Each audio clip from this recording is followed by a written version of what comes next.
We are getting near June of 2022, which means we are getting to Pride season. That time of the year where essentially corporations all over the world, well, not all over the world, in certain parts of the world, start battling head to head to see who was the more, celebratory of gay lifestyle, gay culture, gay people, GLBT communities and whatnot.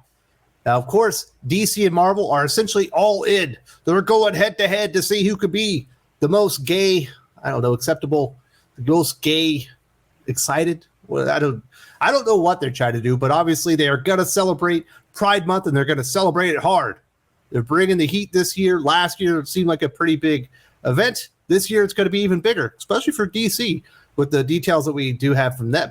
Marvel hasn't released everything that they're going to do, but trust me, once they get a word of the DC details, they're going to go hot and heavy, and they're only going to go bigger as far as their GLBT Pride Month celebrations that they shall be doing in the pages of their comic books. As many of you know, I am a bit of a cynic, and I do not believe their intentions are quite as altruistic as you may think. I think they want to get in on it and dig a little bit of money and certainly celebrate some characters. It feels like every month is Pride Month these days in DC and Marvel, right?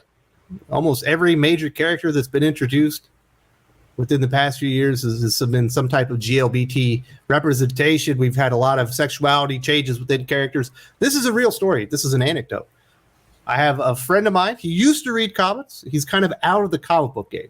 He's not even reading manga. He's just, I guess he just moved on. He's reading some back issues and whatnot. And we do DM each other and whatnot. And I'll be like, can you imagine? You won't believe what they're doing to the Punisher. Legitimate response. They made him gay. He's done that twice to me now. And that is kind of a natural response based on the current climate of comic books themselves. I do not blame him for that. As a cynic myself, I can see exactly where that person is coming from and how they could come up with that response. Essentially, to any change that happens at Marvel or DC at this time will likely be some type of sexuality reveal or swap or something of that nature, because they certainly are taking GLBT representation more seriously than ever. So we do have the details of not only DC's, but Marvel's, at least their initial plans to celebrate Pride Month in June 2022. And I'm going to bring you all the deets, and I do have some opinions, shockingly. DC's annual Pride anthology will return with a new 100-plus page edition in May. But in 2022, that's just the start of the publisher's plan to celebrate its GLBT characters and creators. DC will also publish a new young adult graphic novel and 4 new comic book titles in June, featuring Poison Ivy, Nubia, the Teen Justice League of Earth 11, and Tim Drake. It does appear that DC's taking it a bit more seriously this year. Obviously, last year they did have the anthology, which I imagine is going to be a yearly thing from here until the indefinite future.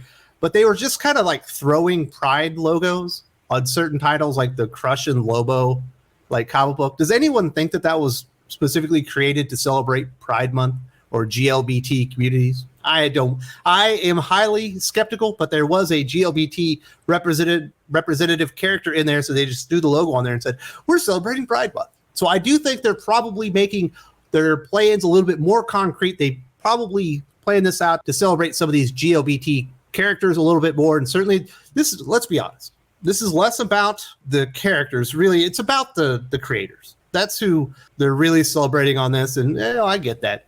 I do think they've left out some really key creators that are GLBT representation that have been in comic books for years, like for decades, been part of some of the best-selling comic books of all time.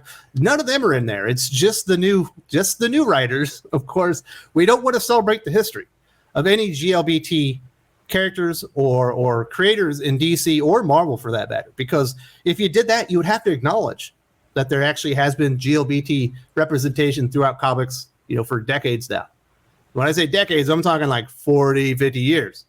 But you can't do that, because that would be an acknowledgement that maybe comic books have been more on the cutting edge of GLBT representation than other industries. That would go against the narrative. So we're going to just cut the past creators out. I mean, I'm not even going to mention here. It's not even worth the time, because it certainly feels like Marvel and DC have all but fucking forgotten those people. We do have more information. In June, DC will launch 4 titles, including Poison Ivy, a 6-issue limited series debuting June 7th by G. Willow Wilson and Marcio Takara. In the series, Ivy leaves Gotham City and sets out to give the world a gift to heal the damage humanity has done to it. I thought G. Willow Wilson was married to a dude. Perhaps she is GLBT. Nubia's story continues in Nubia, Queen of the Amazons, a new 4-issue limited series by writer Stephanie Williams and artists Aletha Martinez and Mark Morales. That sounds terrible. Anybody that's been reading Stephanie Williams within the Nubia and the Amazon series, it is not all that good, and the Aletha Martinez art in there is not any better.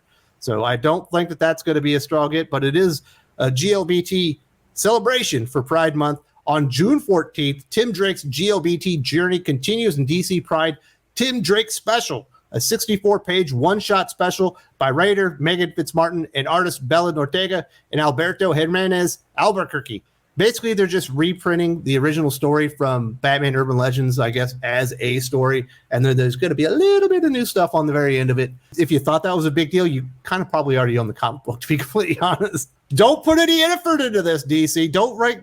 Whatever you do, make sure you create as little as new as possible, and you just repurpose stuff that happened within the last 12 months or so, right? And say that it's all new material. Finally, debuting on June 7th, Multiversity, Teen Justice by Ivan Cohen, Danny Lore, Marco Faela, and Enrica Aaron Anglioni. Features the return of the Future State, Flash, Kid Quick, Jess Chambers, DC's first non-binary character, and other young heroes from the gender-swapped Earth 11 and DC's multiverse. It's too bad they couldn't get Grant Morrison on this. Isn't he the Multiversity guy?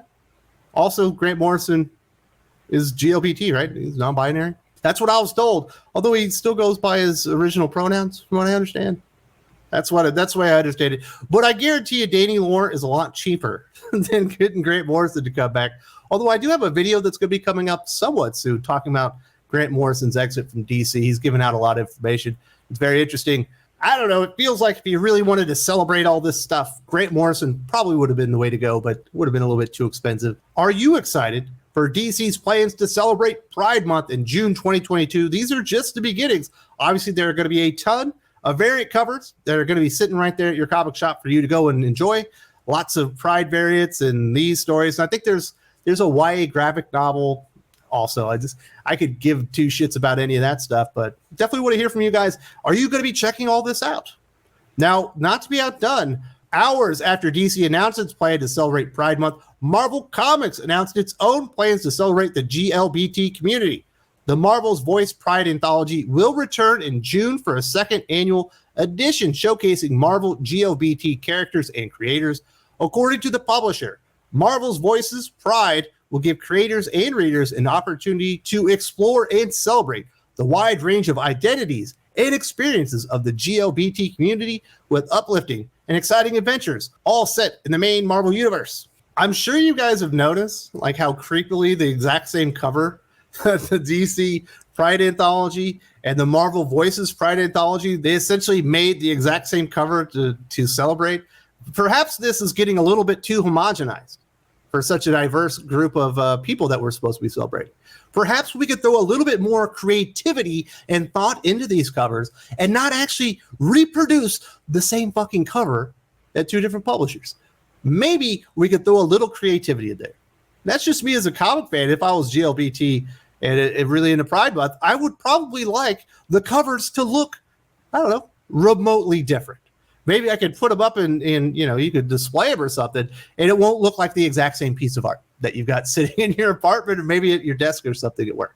It shows you that there's little thought or creativity really put into these. Really, it's the creative teams that shows you how little thought or creativity are put into these. They are essentially grabbing the bottom of the barrel. Like I said, there are certainly creators that are GLBT that have sold millions upon millions, not just copies, dollars, and their stories have been put on the big screen and stuff, and we're not celebrating any of them. We're just going to celebrate the news guys because they're so much cheaper.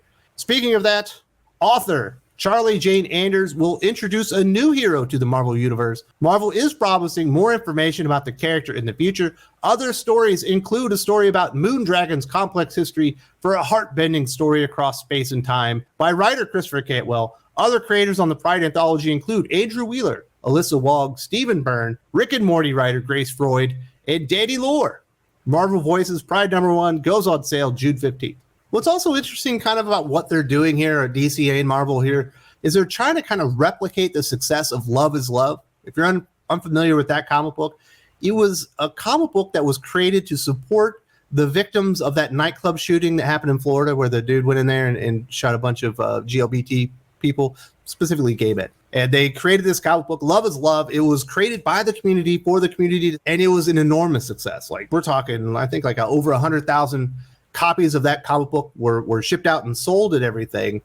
But one of the reasons I think that was successful, not only was it supporting, a tragedy, but it was literally the best creators in the community getting together and creating something. So you didn't really have that corporate stench. It didn't feel like there was a whole lot of virtue signaling going on there. They were actually taking a pretty enormous risk on their own part, that they could go out there, that there was an interest in a book like this and that it could be successful. And it was overwhelmingly successful. And I do believe DC and Marvel got a little bit envious, which I think is strange, considering why the book was created, why it was successful, and what the funds went to go help. They went to go help victims and whatnot. Unfortunately for DC and Marvel, they absolutely do have the corporate stench on them. They got the virtue signal stench on them, just like Coca-Cola, just like Audi and every other company in the world. And all of a sudden, the Google thing will be different for a month and stuff like that. And then, they'll go back to being the companies that they were before. Whenever you get like big corporations signing in on this stuff and really trying to push it, it kind of, I don't know, it feels, you lose your grassroots credibility. You know what I mean? It starts to feel like it's less about whatever it is you're celebrating and more about making money for corporations. And I don't think a whole lot of people are just really supportive of that. So they're certainly trying to emulate the success of an anthology from the past that was overwhelmingly successful. But I think the circumstances behind that comic and this are completely different, and it doesn't have that feel to it. Am I excited about this? No, I don't personally. I don't read anthologies one way or the other. I don't read comic books that specifically highlight and spotlight heterosexual relationships. I don't read comic books that highlight and spotlight LGBT relationships or anything like that. I read comic books that spotlight heroism or interesting crime tales and stuff like that. Obviously, in some cases, you got to create a motivation or plot points and whatnot. Obviously, character relationships will end up being a part of the story. But I've never actually read a story where the relationship is the foundation of it, and I don't think I ever will. Oh, I'm sure I have, but it's not something I've ever seeked out or really enjoyed. So this is clearly not for me. If it's for you, definitely want to know, who do you think is getting it right this year? Is it Marvel or DC that's in the lead to celebrate Pride Month the right way in the comic book industry? Definitely want to hear from you guys. One of the main reasons I think a lot of people are cynical about a lot of the sexuality changes for characters within comic books, that kind of been established for quite some time, is that it feels like there's absolutely an agenda behind this. I actually had a video talking about Tom Taylor discussing his changes with John Kent, just kind of in his own words. And not only that, but Marie Javins, the EIC over DC. It's only a few months old, but it kind of digs into the reasons people are skeptical about a lot of these changes. And a lot of it has to do with the creators themselves and having an agenda.